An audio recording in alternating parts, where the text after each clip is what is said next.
Oh, hey, I'm Kramer. I'm just tired of hitting myself on these down 700 days. Oh, there's a makeup person there because I think just taking a break for a second. Nope, going right back to it. I haven't had this much fun since I went fox hunting recently. I'm just gonna beat myself to death if this market keeps going down. Now, I know this decline is scary, particularly when it's like, you know, Dylan's walking around the floor. You know, he always walks around at like 5:40. By the time he got from here, it was 6:50, and then he got over to here, and it was 7:50. I mean, you know, and then if he like got over here, I'm glad he didn't get over here, it's probably gonna be 8:50. And if he had done one more of these, it would have been 9:50. And who knows, if he had jumped up like that, probably would have 1,000. I searched the English language for a term that conveys what the shorts were doing, and I come up short. I took the SAT 2 weeks ago, so you have to forgive me for forgetting. I got my German dictionary. Kesselschlacht, as I've been talking about. What's that, my non-German viewers? A battle of encirclement and annihilation. Let's speak in English. We were worried that our short-selling friends were about to do a Kesselschlacht at Citigroup. They had a Kesselschlacht party and almost destroyed great American capitalist institution. It's come to the point where people are doing their grocery shopping at dollar stores. So you put these in a bowl, no one knows the difference. You think the kids really care? Aren't these the graham crackers we know and love? No, they're Family Dollar graham crackers. Hey, I've eaten these, they're Planters. No, they're honey roasted. Tell me this doesn't look just like Nilla wafers. Tell me you wouldn't be fooled by that. Hey, you bought the expensive Nilla wafers. No, I bought them Family Pantry. It tastes just like, it's no different from the Nilla wafers. Look, if you don't like them, turn me off. I mean, you know, it's a pretty easy thing to do. See this button here? This button turns on Kramer. 2,000 stocks in my head. One goal in mind. This button turns off Kramer to make... Now, I want to do more.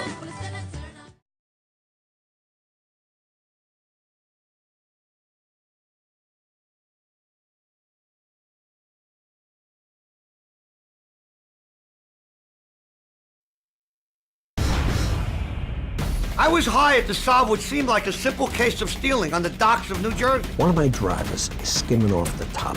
Yeah. Get out here, something's happening. But it looked like fish wasn't the only thing being stolen. You're not gonna believe it. And who wound up taking the bait? Who is it? Was the biggest surprise of all. I'm Vinnie Parco, private investigator, a PI. These are my real cases. Welcome to my world. Welcome to Parco PI.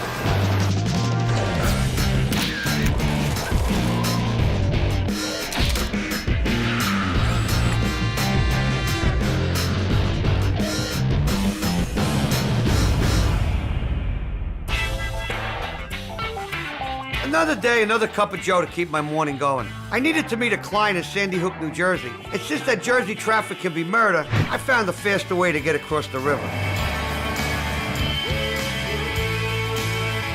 I got a call from a guy who was a big shot in the fish market supply industry. That's a pretty tough business. And I had a feeling this case was going to be even tougher. Where's the office? Upstairs. Okay, to your right. Officer O'Connell? Hi, I'm Vinnie Parco. Have a cigar. Thank you. I have a rule not to smoke a cigar before breakfast. I gotta give them up at the doctor's orders. But I always give them to visitors and friends. I like the smell. It's better than the fish. Okay, let me tell you what you have. This business was started in 1910 by my grandfather. It's a very, very good business, but I got a problem. One of my drivers is skimming off the top. So my best customers are calling me and saying they didn't receive the fish they ordered, and they threaten to take their business elsewhere, you know what I mean? Why'd you just fire the guy? Because he doesn't work for me. He works for my subcontractor, Uptown Trucking, and he's union. My client believed that one of his own drivers was ripping him off. Problem was, unions stand behind their workers. So if you want to fire an employee, you must really have rock-solid proof. Do you have any known enemies? This is a cutthroat business. There are four big guys up here. Me, Tony Sarantino Seafood, Jack Fitzpatrick, and Nick Anatoli. The fish industry is a closed industry. And even worse, they're mostly family businesses. So competition is fierce. You could make enemies for generations. I have a family business too. I understand how it is having a family business. My grandfather gave this to Pop. Pop gave this to me. But when I get out of this business, it goes to my son-in-law, Dennis Carter. So what do you got for me on this driver? Let me see. I got a copy of his driver's license here. My client wanted me to get proof that his driver, Abraham Chicane, was stealing from him. This seemed like a pretty straightforward case, but when you're dealing with rival family businesses, things are never what they seem, because families have secrets. I had a hunch this was more than just a simple case of someone skimming off the top.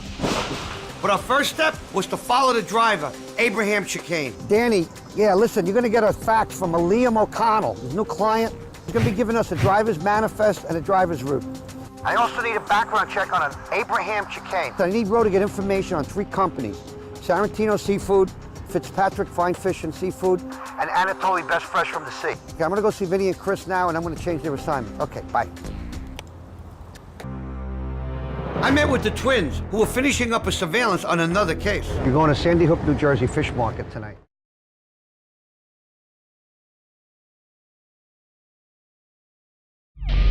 A young couple brutally murdered.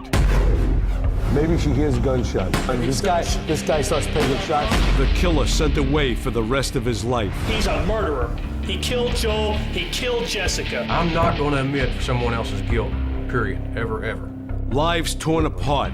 Doesn't anybody want to talk? Family bonds stretched to the brink. I've never seen anything like this before in my career, have you? Now, new evidence suggests the police might have gotten the wrong man, leaving a killer on the loose. Jessica told us who killed her, and justice was done.